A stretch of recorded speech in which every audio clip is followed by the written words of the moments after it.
अगदी जगभरातल्या वेगवेगळ्या कंपन्यांचे सीईओ तुम्ही काढून बघा, कोण आहेत ते सीईओ. कारण झपाट्याने बदलली ती लोक, त्यांना माहिती आहे ग्रामीण भाग आता कोल्याच होत निघालेला आहे. आपण शहराकडे आलं पाहिजे, नवीन रिसोर्सेस शोधले पाहिजे, नवीन साधनांच्या पाठीमागे लागलं पाहिजे, प्रचंड ज्ञान ग्रहण केलं पाहिजे. त्यांचे पोट्टे तुम्हाला पाठवल्यावर दिसणार नाही. ब्राह्मण समाजातले पोट्टे चौकात बसणार. आपले गावात जा तुम्ही, वडाच्या पारावर आपल्याच लोकांना याची जिरव त्याची अडव, याले कसं पाडायचं त्याने कसं निवडून आणायचं, आपल्या डीएनए प्रॉब्लेम आहे. राजकारण हे आपल्या डीएनएच आहे. कोणाची जिरवायची आणि कोणाची माणसं. सरकारने मंत्र दिला, पाणी अडवा पाणी ठेवा, आणि पाटलांनी याची अडवा त्याची जिरवा. आपला प्रॉब्लेम आहे, आपल्या डीएनए मध्ये तो प्रॉब्लेम आहे. म्हणून बांधवांनो, अनेक गोष्टी आहेत की ज्या बदलल्या पाहिजे, काळानुसार आपण बदललं पाहिजे. भाऊसाहेब पंजाबराव देशमुखांचा वारसा आपल्याला आहे. या विदर्भाचे पुत्र आहेत ते. मा जिजाऊ साहेब विदर्भाची कन्या आहे. काय प्रेरणा घ्याव्यात आपण? भाऊसाहेब पंजाबराव देशमुख कुणबी समाजामध्ये, आपण जे कुणबी आहोत विदर्भातले, आपल्यापैकी बहुतांश लोकांना माहिती असेल 1955-60 पर्यंत काकासाहेब कालेलकर आयोगाचं गठन होतपर्यंत आपल्या सर्वांच्या दाखल्यांवर डिसाईडवर मराठाच लिहिलेलं असायचं.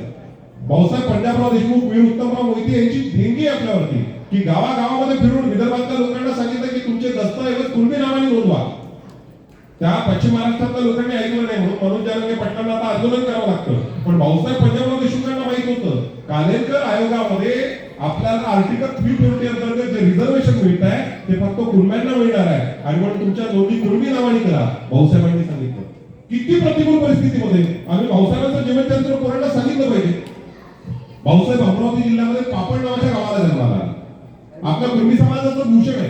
पापड छोटंसं गाव, 3ऱ्या वर्गापर्यंत गावामध्ये शाळा आहे. 3ऱ्या वर्गापर्यंत भाऊसाहेब त्या ठिकाणी शिकतात, आणि त्यांचे वडील आहे शामराव बापू कदम, त्यांची आई राधाई कदम, देशमुख पदवी मिळालेली अण्णाव कदम, त्यांना शिकायला मामांकडे पाठवतात. मामानंतर हिंदी हायस्कूल नंतर पुण्याला फर्ग्युसनला, आणि त्या म्हणजे आजपासून 125 वर्षामध्ये 125 वर्ष झाले भाऊसाहेबांना जाऊन 26वं वर्ष आहे. तर त्या काळामध्ये शामराव कदमांना माहिती आहे की मला पुढच्या काळामध्ये पोराला जर मोठं करायचं असेल तर शेतीमध्ये अडकून जमणार नाही. 30 एकर वावर गाडी ठेवलं आणि पोराला सांगितलं जा.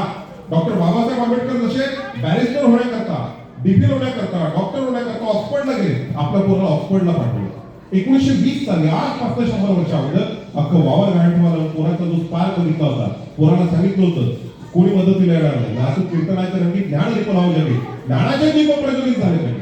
ज्ञानवंत झाला पाहिजे समाज, पुस्तकाच्या पाठीमागे आपला समाज धावला पाहिजे. आणि म्हणून भाऊसाहेब पंजाबराव देशमुखांना कुठे पाठवलं?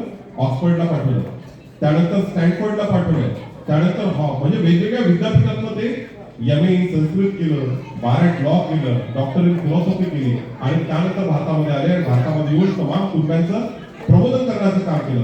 5 वर्ष भाऊसाहेब पंजाबराव देशमुख 1921 ऑक्सफर्डला राहिले. या ऑक्सफर्ड विद्यापीठामध्ये असताना भाऊसाहेबांनी किती तास अभ्यास केला आमच्या पोरांना माहिती आहे का?